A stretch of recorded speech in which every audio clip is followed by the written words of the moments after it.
Como introdução ao estudo deste trimestre, abordaremos os seguintes tópicos preliminares. Tópico 1. O plano de fundo histórico do livro dos Salmos. Tópico 2.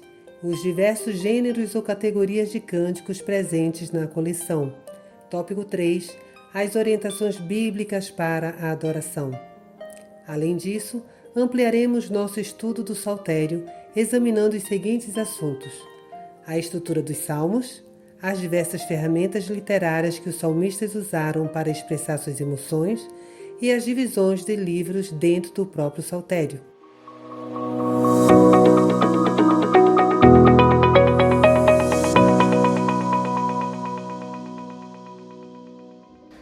E aí, prontos? Essa é a lição número 1, como ler salmos. Interessante porque essa lição vai ajudar você a desenvolver o seu formato de estudo e vai ser de grande importância para as próximas semanas. Começando com o verso para memorizar, Lucas 24, 44 e 45. Assim diz o texto: a seguir Jesus lhe disse: são estas as palavras que eu lhes falei, estando ainda com vocês. Era necessário que se cumprisse tudo o que está escrito a respeito de mim na lei de Moisés, nos profetas e nos salmos. Olha o ponto importante aí. E nos salmos. Então, lhes abriu o entendimento para compreenderem as Escrituras. Claro que essa narrativa acontece na estrada de Emaús, quando Jesus está conversando com os discípulos. Até então eles não sabiam quem ele era. Mas há algumas informações no texto que nós precisamos considerar. Ele fala assim: são estas as palavras que eu lhe falei. A pergunta: que palavras? Para que se cumprisse tudo o que está escrito a respeito de mim. O que é que estava escrito a respeito dele? São duas perguntas importantes que você deve fazer ao texto, porque isso vai ajudar você a ter uma resposta pontual à proposta da lição dessa semana. O livro dos Salmos, ele abre o entendimento para a compreensão das Escrituras. Ok? Que palavras e o que é que estava escrito a respeito dele? Quando você olha para Lucas, o contexto, você vai perceber, e disse-lhe Jesus: assim está escrito que o Cristo tinha de sofrer, ressuscitar dentre os mortos no terceiro dia, e que em seu nome se pregasse o arrependimento para a remissão de pecados, e a todas as nações, começando em Jerusalém. Que palavras eram essas? Que ele morreria, ressuscitaria ao terceiro dia. E que estava escrito a respeito dele? Está escrito que se pregue sobre ele. E o tema dessa pregação deve ser perdão dos pecados e uma nova vida com ele, com Cristo. Então, esse contexto é importante para que você tenha a compreensão do que ele estava dizendo aos discípulos naquela ocasião. Lembre-se que o Salmo vai falar de Cristo, do seu sofrimento, da sua morte, da sua ressurreição, mas também é um cântico que prega, que anuncia a esperança e o perdão oferecidos por Cristo na cruz do Calvário. O nosso esboço, dê uma olhada aí na tela, ele aponta para 5 temas. O mundo dos salmos, e aqui eu faço uma introdução geral, olha que eu começo com quinta-feira, ok? O mundo dos salmos. Aí passamos à sequência normal da lição. As ocasiões, domingo, as experiências, segunda, as estações, terça, e as orações na parte de quarta-feira.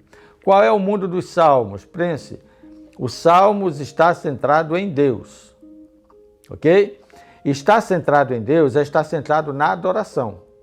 Então você pode observar a adoração de um Deus universal, um Deus presente no santuário e um Deus que anda e circula entre o seu povo, aquele Deus que quer habitar em minha e em sua vida. Olha, eu considero aqui a pergunta número 5 a ser feita nesse momento do estudo da lição.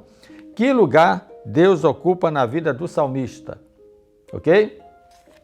O livro de Salmos fala de um Deus transcendental, mas fala também de um Deus que está no meio do seu povo, e mais do que isso, na vida de uma pessoa. Então a pergunta 5 deve ser considerada nesse ponto da introdução da lição, ok? Vamos agora aos temas de domingo, segunda, terça e quarta-feira. As ocasiões. Salmos apontam para um período de peregrinações, dentre outros, tá? Mas boa parte desses salmos eram apresentados ou cantados nas peregrinações de Israel. Exemplo do Salmo 120 a 134. Os salmos falam de experiências de vida.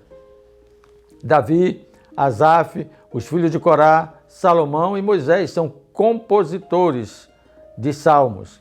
E eles testemunham da graça, da redenção e da esperança. Eu espero que ao final desse trimestre você tenha se especializado em compor salmos sobre a bênção de ter Jesus na sua vida, as experiências de Deus na sua vida e na sua história.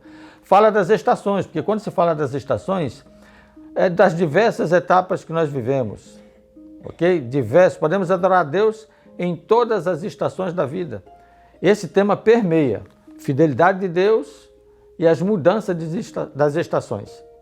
Presta atenção, as estações mudam, mas Deus nunca. E finalmente, as orações, a ponte para a lição de quarta-feira.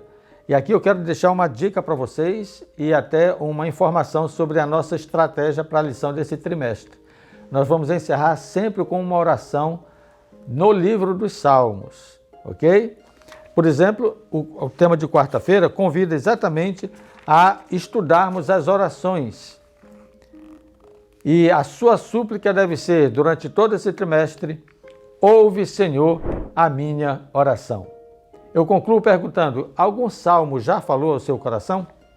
Já sei, 23, né? O 91, são salmos clássicos, eles falam ao nosso coração. Agora, compartilhe, se esse texto trouxe esperança a você, compartilhe com alguém. Essa é uma maneira de você fazer adoração. Feche os seus olhos. Vamos começar com a nossa primeira experiência de oração para essa semana. Com a minha voz clamo ao Senhor, e Ele, do seu santo monte, me responde. Eu me deito e durmo, acordo, pois o Senhor me sustenta. Não tenho medo dos 10 milhares de pessoas que se puseram contra mim ao meu redor. Levanta-te, Senhor, salva-me, meu Deus, pois tu feres no queixo todos os meus inimigos. Quebras os dentes dos ímpios. Obrigado por tua proteção. Oramos em nome de Jesus. Amém.